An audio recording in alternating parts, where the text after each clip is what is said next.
शिंदे सरकार, आदरणीय मुख्यमंत्री एकनाथ जी शिंदे साहब, देवेंद्र जी, अजीत दादा कहीं कम नहीं है। मैंने तो आपको इतना बताया कि निजाम सरकार जब थी, जब कितना बजट आता था ये संभाजीनगर औरंगाबाद को, ये महाराष्ट्र को, वो भी चेक करो और आप कितना मिलता है ये चेक करो। अगर हम उसमें कम पड़े होंगे, हमारा हिंदुत्ववादी सरकार कम पड़ा होगा, तो मैं कोई भी गुनाह, कोई भी गलती स्वीकारने को तैयार है। लेकिन उन्होंने अच्छा काम करे, उनका ये अभी रहा काम हमारा रिजर्वेशन का, तो जरंगे पाटिल साहब ने डिमांड की, मैंने उनका स्वागत किया, सत्कार किया, सम्मान किया, अभिनंदन किया और उनके संगात उनके समाज को भी न्याय मिलना, ओबीसी को भी मिलना, लेकिन उन समाज के संगात मुसलमान भी है। मैं ये बता रहा हूँ कि कई जगहों पे उनकी माली हालत, उनकी आर्थिक परिस्थिति, उनका एजुकेशनल, उनकी नौकरियां बहुत गंभीर है। मैं कोई वो समाज का है, वो कौम का है, वो जात का है बोल के नहीं बोल रहा, लेकिन सच्चाई तो ये भी है। आप भी जाके देखो बस्तियों में कितनी परेशानी है, आप भी जाके देखो उनकी पढ़ाई में कितनी दुश्वारियां है। तो ये सब चीज उनको हमको इस पे लाइन पे लाने के लिए महाराष्ट्र सरकार का माइनॉरिटी डिपार्टमेंट ये सोच रहा है कि जो बच्चे एजुकेशन नहीं करते उनका एजुकेशन मिलना। अभी जो स्पर्धा परीक्षा में जाना है तो तुमको उतना टैलेंट ब्रिलियंट होके आना पड़ेगा। उसके लिए हम एक बच्चे पे 40 लाख रुपए खर्चा कर रहे हैं, वो 40 लाख महाराष्ट्र सरकार खर्चा करेगा, बच्चा उधर से टॉपर बन के आएगा और अच्छा धंधा करेगा, बिजनेस करेगा, नौकरी। नहीं, ये तो सुन लो पहले पूरा, ये दो बीच में लाते, फिर ये भी नहीं होता, वो भी नहीं होता।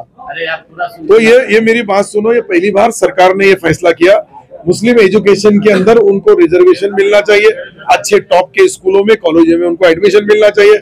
उसकी तरफ से महाराष्ट्र सरकार, मुझे लगता है कि जल्द से जल्द एक ऐसा जीआर निकालेगा कि वहां उनको पढ़ाई की ये जो मुख्य प्रवाह में उसमें उनको लाना पड़ेगा, और वो लाने की हम कोशिश कर रहे हैं। रहा सवाल मार्टी का, तो मैंने बोला कि मार्टी का कैबिनेट में यहाँ से जब गया, आयुक्तालय का उद्घाटन करके वहां जाया, हमारी मैडम से बनाया, अब हमारे पास सेक्रेटरी के पास बैठ के दोनों डीसीएम और सीएम साहब की सही होगी और कैबिनेट में आएगा, उसकी भी कॉपी दे दूंगा।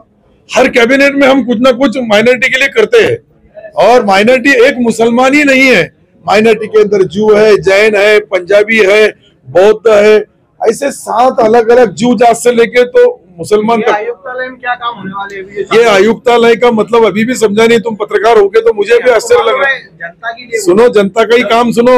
यहाँ जो है माइनॉरिटी डिपार्टमेंट का वक्फ बोर्ड का कंट्रोल वहां रहेगा, उनका वरिष्ठ बोल के।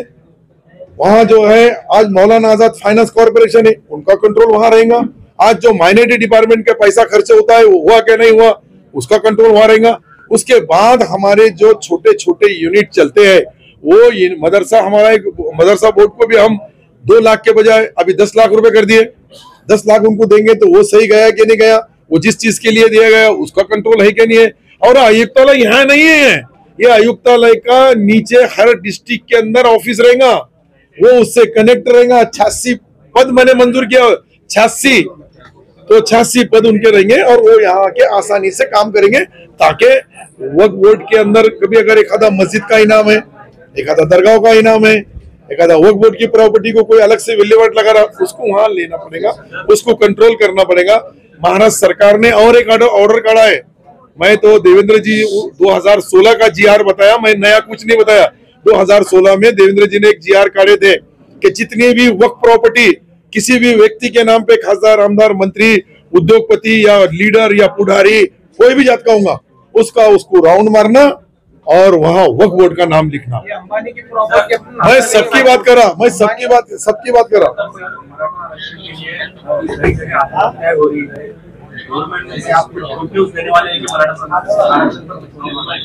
आरक्षण के ऊपर करीब कुछ 10 दिन के अंदर या 12 दिन के अंदर आपको सम्मानीय मुख्यमंत्री महोदय अधिवेशन में कोई भी घोषणा कर सकते, कभी भी कर सकते। लेकिन इसका जो मेन मकसद ये रहता है कि अधिवेशन के टाइम पे बाहर कोई घोषणा नहीं होती, और मुख्यमंत्री जी इसका घोषणा उनके जो स्पीच रहेगा हमारा आखिरी का, उस स्पीच के अंदर आप सुनो, बहुत और भी घोषणाएं होने वाली है। ये मुख्यमंत्री महोदय का कर्तव्य दक्ष है, कर्तव्य का पार, जो भी आखिरी तक गरीब से गरीब आदमी है उसको न्याय और इंसाफ देने का काम करेगा। विधानसभा की चुनाव है, होगा ना भाई, आप बाद में भी रखो ना कुछ।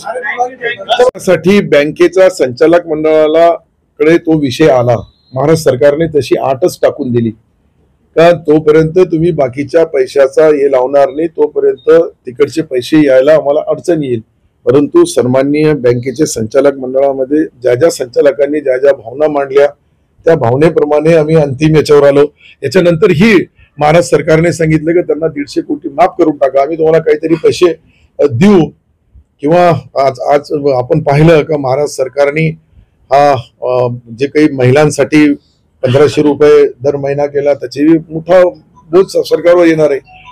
वीज बिल माफ केली, पुढे वीज मोफत देणार आहे. हे सर्व करताना अनेक अडचणीमधून सरकार मार्ग काढतो. तर ही छोटीशी फिगर आहे, 150 कोटीचा काही फार मोठा भार नाही. एक जिल्ह्यासाठी, संभाजीनगर जिल्ह्यासाठी तो सरकारकडे आम्ही करणार. मी मंत्री म्हणून त्याचा पाठपुरावा करील, आमदार म्हणून जिल्ह्याचे सर्व आमदार करतील, खासदार महोदयही करतील. आणि याच्यामध्ये तो झाला तर निश्चित त्याचा फायदा बँकेला मिळेल. माफ करावेत का तुम्हाला वापरायला द्यावेत? काय नाही, आम्ही माफ केले तर आम्हाला हे 150 कोटी बँकेचे पैसे आहे ना, हे बँकेचे व्याजासहित पैसे इतके झालेले आहे. आता व्याजासहित झालेले आहेत, तर याला आता माफ करायचं आज शेतकरी बांधवांना.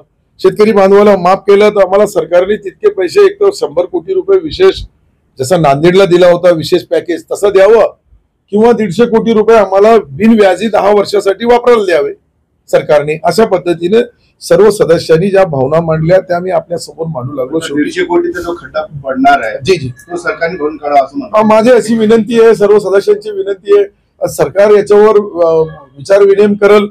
आता ह्या सर्व गोष्टी झाल्या, आम्ही सरकारला विनंती केली कर्जमाफीच्या बद्दल काही करता येईल का, म्हणजे जेणेकरून या बँकेमध्ये 3 लाखापर्यंत 2.5 लाखापर्यंत कर्जमाफी झाली तर बँक त्या संकटातून बाहेर निघाल. शेवटी ही शेतकऱ्याची बँक आहे, शेतकऱ्याला कर्ज पुरवठा करणारी बँक आहे.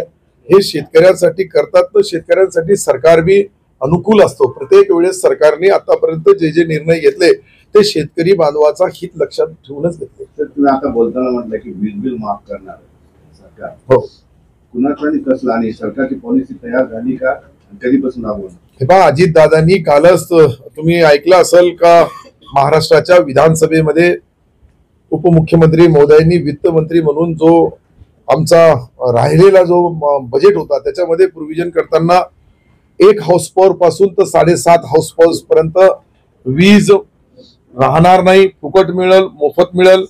बाकीचे जे आकडेवारी आहे, बाकीची आकडेवारी जी आहे जुनी किती आहे, थकीत किती आहे, कशा पद्धतीचे ते आकडेवारी काढू लागले आणि त्याच्याबद्दल मुख्यमंत्री महोदय, दोन्ही उपमुख्यमंत्री महोदय अंतिम निर्णय घेतील. परंतु कालच्या घोषणेचा सर्व शेतकरी बांधवांनी विशेष स्वागत केला. का पंजाबच्या नंतर कोणता राज्य असेल तर माझ्या माहितीप्रमाणे हे महाराष्ट्र राज्य आहे. किती वर्षासाठी राहील? मी आता योजना माफ झाली म्हणजे आता परमनंट पुढच्या भविष्यामध्ये शेतकऱ्याला 7.5च्या मोटर पर्यंत कोणताही बिल भरायची गरज राहणार नाही. तुम्ही ज्या योजनेचा उल्लेख केला लाडली बहीण योजना, जी जी, त्याच्यामध्ये 5 एकरपेक्षा जास्त जमीन असेल तर लाभ मिळणार नाही. ज्यांना संजय गांधी निराधार योजनेचा लाभ मिळतो त्यांना ह्या योजनेचा लाभ मिळणार नाही. श्रावणबाळ योजनेचा ज्यांना लाभ आहे त्यांना सुद्धा मिळणार नाही. मग ह्या ज्यांना खरी गरज आहे त्यांनाच या योजनेचा लाभ मिळणार नाही. त्यांनाही आपण 500 रुपये वाढवले, 1000चे 1500 केले. हे 1500 जे लाडली बहीण ही योजना काढली त्याच्यावर अशी शंका कॅबिनेटमध्ये बी काही लोकांनी व्यक्त केली की त्यांनाही याच्यामध्ये समाविष्ट करा. परंतु सरकारने आता जो निर्णय घेतलेला आहे या निर्णयामध्ये एकच व्यक्ती 2 लाभ घेऊ शकत नाही असं त्याच्या पाठीमागचं धोरण आहे. परंतु याच्यावर बी सन्माननीय मुख्यमंत्री उपमुख्यमंत्री महोदय अंतिम निर्णय आता घेताना शेवटी कसं आहे, पहिला जो काही घ्यायचा आहे तो समोर ठेवूनच तुम्हाला प्रत्येक बहिणीला समजा 1500 रुपये द्यायचे आहे, दुसऱ्या बहिणीला एक योजनेमध्ये देत असेल तर दुसऱ्या योजनेमध्ये त्याला घेता येणार नाही. जे काही सदर आहे, ज्यांच्याकडे पैसा आहे, ज्यांच्याकडे उत्पन्न आहे, जे काही उत्पन्न कमवतात अशा व्यक्तीला त्याच्यामधून बाहेर अल्पसंख्याकांसाठी आपण खूप प्रयत्न केले होते. आज खरं म्हणजे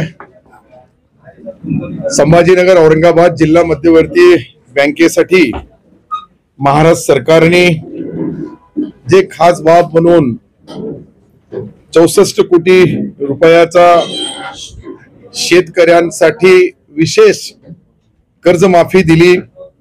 त्यामध्ये सर्वप्रथम मी सन्माननीय महाराष्ट्र राज्याचे लोकप्रिय मुख्यमंत्री एकनाथरावजी शिंदे साहेबांचा मनापासून आभार मानतोय.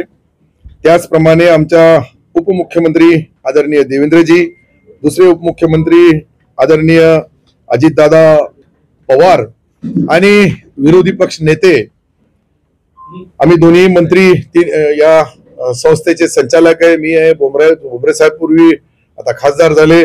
आम्ही सर्वांनी प्रयत्न करून महाराष्ट्र सरकारला एक विनंती केली का आमचा रामकृष्ण जल उपसा जो आहे यामध्ये हजारो शेतकरी गुंतलेले आहेत. हजारो शेतकऱ्यांच्या नावावर व्याज चालू आहे आणि अशा पार्श्वभूमीवर जी आमची मुद्दल रक्कम होती 64 कोटी काही लाख रुपये ती महाराष्ट्र सरकारने आम्हाला दिली. त्याच्यामध्ये एक टर्म्स ऑफ कंडिशन टाकून दिला का संचालक मंडळाने आणि सर्वसाधारण सभेने या दोघांमधून तात्काळ तो निर्णय घेऊन शासनाला पाठवावा. यासाठी 150 कोटी रुपये आमच्या बँकेवर जो वजा आहे व्याजाचा रूपाने, त्यासाठी महाराष्ट्र सरकारला आम्ही एक विनंती करणार आहे का सदरील जो व्याज आहे तो 150 कोटी असल्या कारणाने जिल्हा मध्यवर्ती बँकेला शेतकऱ्याचा सातबारा कोरा करायचा असेल तर तो मोठा भूर्दंड बसेल. एक तर नांदेडच्या धर्तीवर आम्हालाही पॅकेज द्यावं, जिल्हा मध्यवर्ती बँकेला काही पैसे वापरासाठी द्यावे किंवा अनुदानाच्या रूपाने 100-150 कोटी काही दिले तर निश्चित ही जिल्हा मध्यवर्ती बँक शेतकऱ्यांसाठी सक्षम आहे.